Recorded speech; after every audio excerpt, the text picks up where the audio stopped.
Welcome to Personalization Outbreak Podcast. Get ready for an incredible journey into the heart of human potential. In this captivating podcast featuring Erika Bocknek, we'll plunge into the depths of empathy, trust, and innovation, navigating the complex landscapes of work and our personal lives. You see, Erika is an expert in social and emotional development and the brilliant mind behind the organization Convo, who is focused on the power of nurturing families and healthy child development. Now, together, we'll uncover profound insights that illuminate the power of human connection and individual growth as we address the path towards a world that can be more compassionate and innovative. Now, before we get started, please click the like button below, share it with your colleagues, and subscribe to our YouTube channel and social media at Glenn Yopes. Let's get started.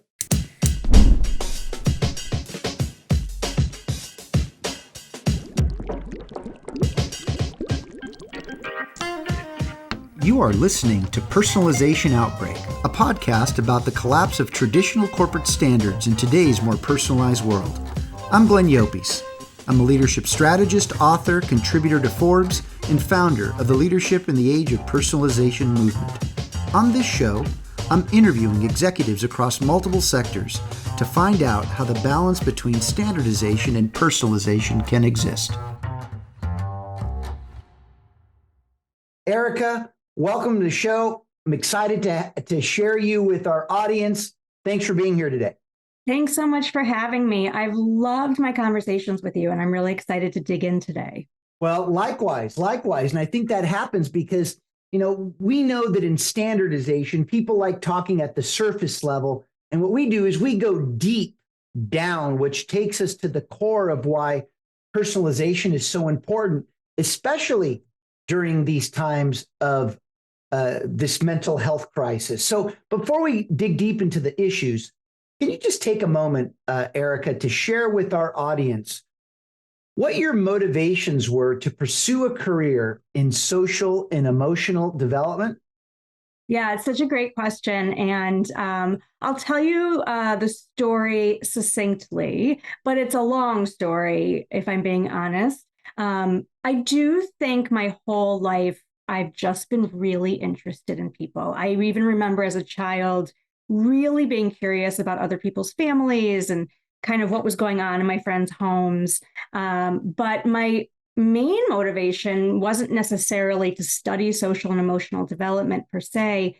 It was to be a champion for children. And I tried a lot of different careers, actually. I was a pre-student teacher in college. I thought I was going to be a civil rights attorney, and I went to work for an ACLU spinoff for a couple of years. And I got some good advice from a mentor about that time who said, it really sounds like what you want to do is be a therapist, not a lawyer. Go back to school. He made a phone call. He connected me. He said, try this program. So everything in my life has been a step at a time, and it's always been about mentoring. And so along the way, I had the opportunity to be mentored by some of the leading scholars in trauma studies and social emotional development in the world, actually. And here I am now continuing that work. What I can tell you draws me to it is more and more as I keep digging deeper, as I keep my ears and my eyes and my heart open, I really understand it more and more every day. It's not the study of feelings. It is truly the study of being human. And I am so curious about people. Well, Erika, you mentioned a step at a time. Why is that such a powerful statement? And how can people begin to embrace that, especially now during these times of uncertainty and volatility? Yes, I'm smiling so big because you said the word uncertainty, the unknown, right? And what you're, I think, really tapping into here that I know you and I share is that a lot of mental health problems can be described as a fear of the unknown. And a lot of people listening are probably like, well, yeah, that is the scary thing. What could happen, right? And that's what anxiety is. Anxiety is when you are trapped inside your own mind, believing that there is some way to be fully prepared for the unknown, or searching for the solution to a problem that maybe is still unfolding, and you believe it's in your brain somewhere, and it's not. So you go around and around in there and you get stuck. That is one approach to the unknown, is to be afraid and to believe you are ill-equipped. The way I tend to face the unknown is with wonder and curiosity. What will tomorrow be like? What will 10 years from now be like? I know 10 years ago was real different than where I am today. And I have no doubt that things are going to change. Some things are going to happen that are going to be big challenges that we won't have the answers to. Some things are going to come our way that are going to be exciting and wonderful surprises. And I'm hopeful. And I'm also, at the same time, preparing for the unknown in the only way there is, which is to invest in my relationships. So when those challenges come along, and these are relationships, these are friends and family, so we are on the same team and together, but it's also those mentoring relationships. When I meet someone smart and interesting, I want to connect to them. I want to get to know them better, not for anything, but with the knowledge that relationships are ultimately the only thing, the best thing that get us through those challenges. And so I feel like as long as I'm doing that, I have the courage to take things one step at a time. Love that. I mean, a step at a time is one step at a time to create more readiness for ourselves. Step at a time is knowing that every decision you make along your journey may have consequences, both good and bad. A step at a time, how do we make the most of every opportunity that comes our way? Mm-hmm. That's what I get from your energy. And this kind of brings us up to this one discussion that we had, in preparation for this interview is, so how do we create environments, Erika, that are compatible with core human motivations to create, to relate, and to belong? How do we do that? So I think, first of all, we have to name that those are the core human motivations: to create, to relate, and to belong. That's the triad. And the reason I really want to dwell on that for a moment, that we say it and we know it and we think about it, is that those are also three things that we tend to think about as luxury, especially in the workplace. Those are layers we can put on an infrastructure. We don't make them the heart of the infrastructure. We hold this erroneous belief that humans are primarily guided by fear. And it's not true. It's a runaway version of the science. And, if you'd like me to geek out a little bit and take you on a tour of the science from the 1950s, I can. But it's not true. Humans are not primarily motivated by fear. And please think about that for a moment. All the things you do in your life where you don't give fear a second thought, you fall in love and then you do it again after you get your heart broken. You take small risks every day, all the time, without weighing safety. We are not motivated by fear, but because we believe we are, because that's our script, we end up putting an enormous amount of energy, especially in the workplace, into status quo, because we believe that we thrive within that sort of structure. And then we can build these other things on top of it. But they're incompatible ideas. And I think a lot of your work is the concretization of this, that we need to be invested, truly invested in core human motivational states: belonging, relating, creating, or innovating, in order to even think about creating environments that will flow from those values. So, Erika, as you know, standardization, infrastructures, systems, many of them, if not all of them. We're created to put people in boxes so that we can find efficiency, predictiveness.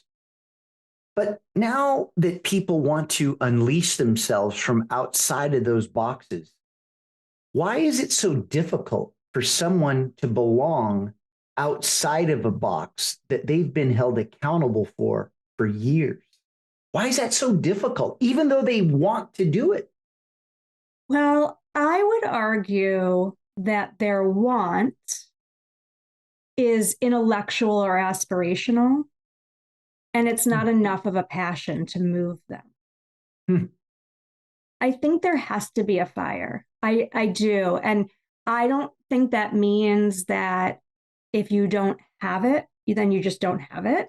Because I want to again say, you can share it, you can get it from others. There's places to harness it.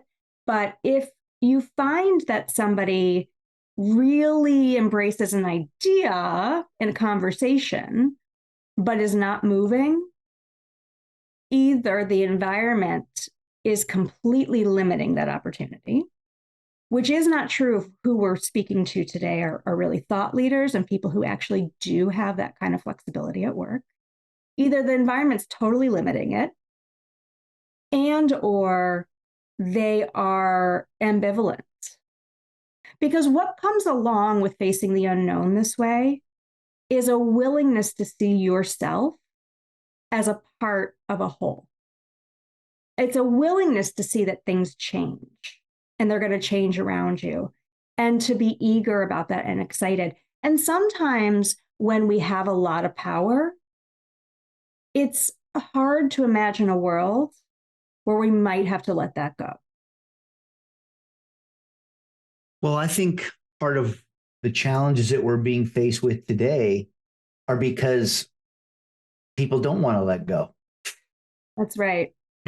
So how do you guide somebody at work who is now being influenced or being driven crazy by these younger generations that have their own opinions and views on commitment and the way decisions are made? How do they let go, knowing that that just is the new normal in many respects? Because I know for us, that sounds like insubordination, but for these generations, just it's what they believe to be normal and most authentic. How do you tell an executive to let go? I like to ask this question, and I'm going to tell you that I ask it of myself in the kitchen at my home a few times a day. I say it at my desk. I say it to clients in therapy. I say it to clients I'm working with in coaching and consultation formats. What is it we are even doing here? What are we doing? What's happening? And the reason I ask that question is because you can't work through these kinds of disconnects if you can't answer that question.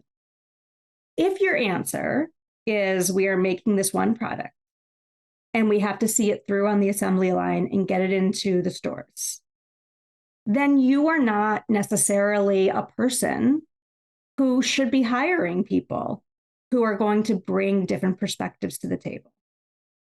And you need to sort of recognize in yourself that as much as there are buzzwords like DEIB and DEIA, you're not prepared. You are not yourself an environment. The relationships you'll create are not environments for different ways of doing or being. So instead of trying to convince others to do it your way, if your plan is to just focus on that product and the creation of that product, just know this: only hire people that share that vision exactly. Most people are not that, though, right? Most people fancy themselves to be visionary leaders, people who make a product as part of a much bigger dream or vision that they have. They saw a problem in the world and they said, I think I know a way to meet it. But what they always need to hold in mind is what I wanted to do was respond to this bigger thing. And if I always want that, And if I can embrace the idea that the world always changes, that we're always changing, now I start to get curious about other perspectives. Because my goal is to meet this vision. I am courageous enough to know that the ideas in my own head are not the only ideas that exist, that human beings fundamentally are innovators because we relate, because we create belonging. That is how we innovate. And so my ideas are puzzle pieces, and I would be curious, passionate about looking for other puzzle pieces. I'm just letting it sit there. Yeah. Because that one you need to process. And I think this goes back to curiosity, right? And it certainly reflects both an innate human motivational state, and also fuels greater innovation. You just said, however, novelty is missing in so many environments these days. So how do we reclaim novelty? Well, it has a lot to do with how we structure our work relationships. If we are deeply worried about issues of compliance and obedience and sort of policing, then there just isn't room for novelty and creativity. That's what I think about it. So we have to go back to the drawing board and establish, do these values, creating, relating, innovating, actually matter to me? Do I have a fire around that? Am I willing to create an environment that influences and is influenced by those values? What is my North Star? What is my actual vision here, so that I can create some degree of being agnostic about the way to get there, as long as I see leadership as always pointing my team towards that North Star? And then I think it comes to processes of empathy that most people just don't understand. Why isn't empathy something that people understand? I mean, I know you talk a lot about relationships and empathy, and in how many hear additional labor incompatible with work environment. Why do relationships really matter, Erika? Why do they matter? So I want to work backwards, if it's okay. Sure. Let me answer that last question first. Relationships matter because without relationships in all environments, truly ones that have relational equity, without that, we are like a light bulb without an energy source. And we sort of don't get that, because we hear words like relationships, love, empathy. We hear those words. And I know people out there are like, oh, right. It's like so hippy dippy. And somehow that makes us miss this fundamental human, not just need, but trait. We are relational beings. It is the single reason that we have proliferated and taken over the planet. It is the single reason. As a sort of a quick reference point that really helps this click for people is that evolutionary anthropologists have a theory that the reason that human beings' brains were able to grow over time as we evolved is because there used to be a 3-month gestation for fetuses. But over time, because we are such a nurturing species and we create networks and families and communities, human babies could be born earlier in gestation and thrive on the outside because of those relationships. And therefore, the skull and the brain were able to expand on the outside. Other animals in the animal kingdom, within minutes, hours of being born, get up and start walking and finding their own food. Human babies do not walk for an entire year. And that is not sort of just an arbitrary thing, right? it's literally the linchpin of our society. And then for some reason, for historical reasons, I should say, we have gotten very wedded to this idea that independence and individuality is sort of the lifetime goal. And I just don't know where this came from. Interconnectedness is really what we're meant to do and to keep investing in. So that's the answer, right? Why do relationships matter?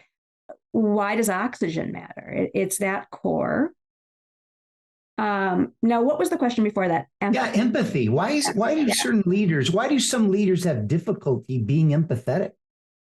Well, I think that a lot of leaders actually could be more empathetic very organically. What a lot of people have trouble doing, though, is performing the sort of agreed upon hidden curriculum about what empathy looks like, not what it is. But a lot of people do have trouble slowing down in the workday and listening to someone's personal life and saying, I'm so sorry you're going through that. I am here for you, even though you're not. That isn't the relationship you have with this person.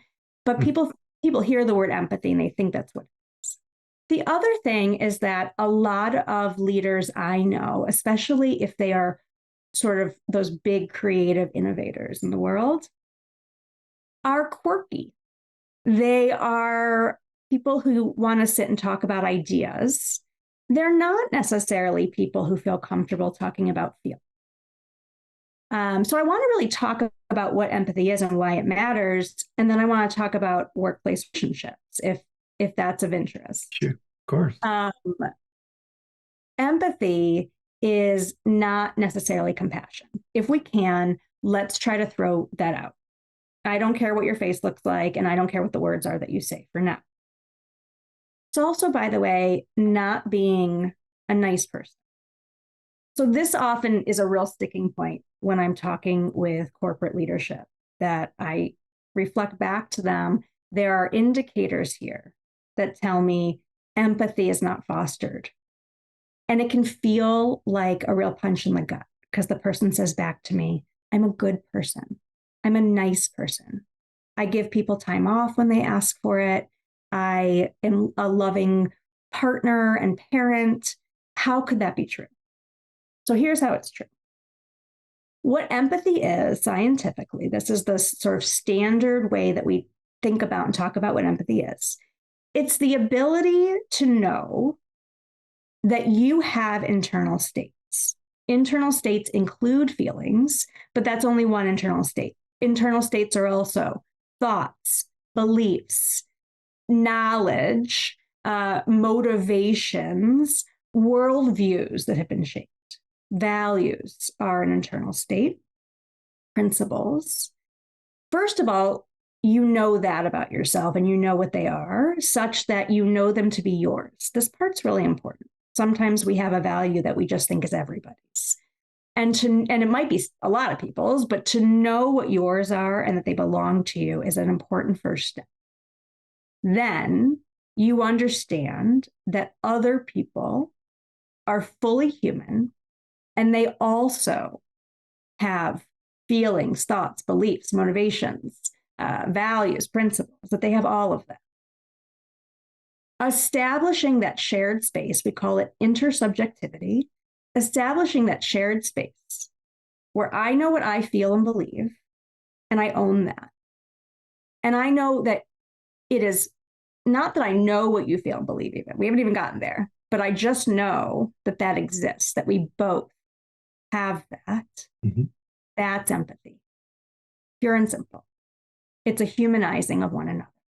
Now, what grows in that intersubjective space is very personal, very subjective. But what I want to really kind of segue into there is that we have to then understand that not all relationships are the same. There isn't a standardized protocol for being good at relationships. And you have to fundamentally get what is appropriate, required, needed for a collegial workplace and relationship. So, Erika, as we wrap it up here, we know that trust continues to be an issue in society, in relationships, but even more so within ourselves. So, two-part question. One, how does someone elevate their own self-trust? And what's required to build a trustworthy relationship? Tell me a little bit more about what you are intending when you say self-trust. Yeah.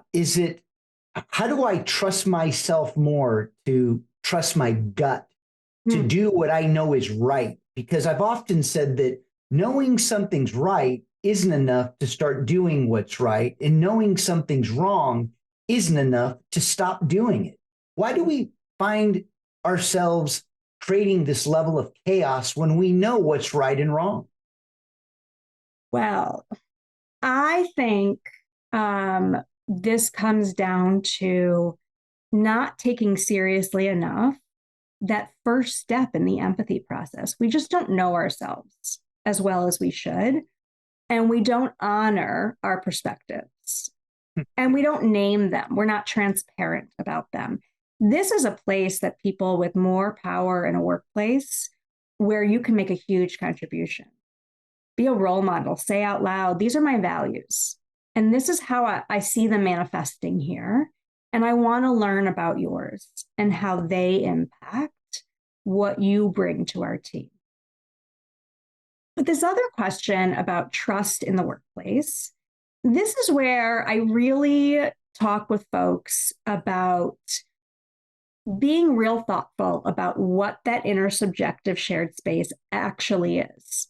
Look, I am not going to trust someone at work to, watch my kids, or I'm not going to share sort of the most sordid stories from my past just to gain some kind of compassion.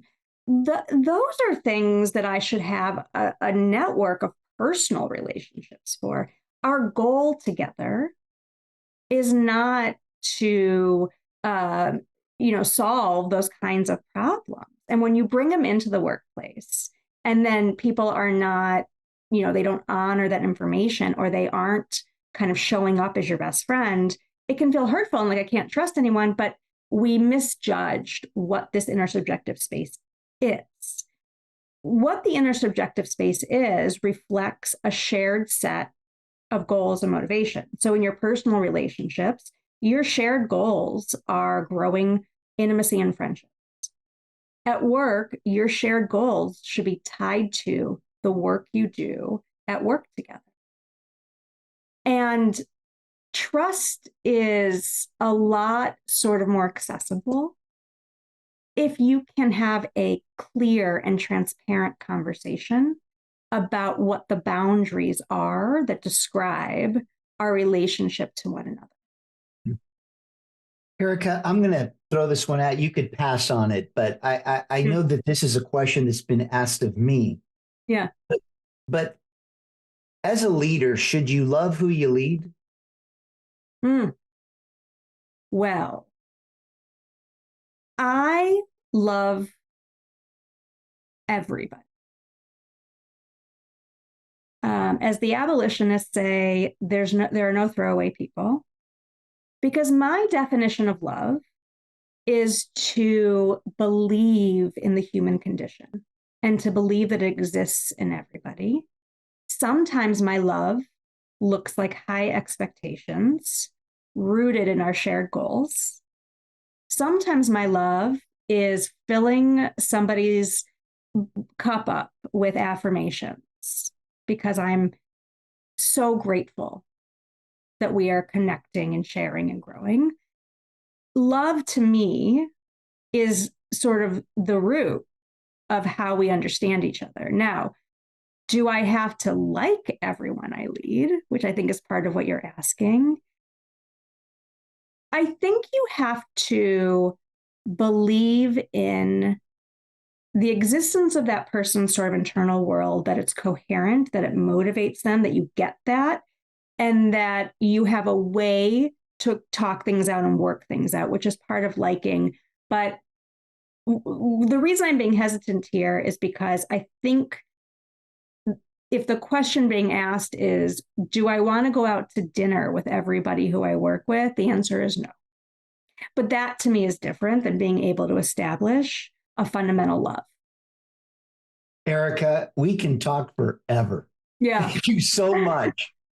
Thank you so much for bringing the things that excite you and the things that you honor and have researched for years.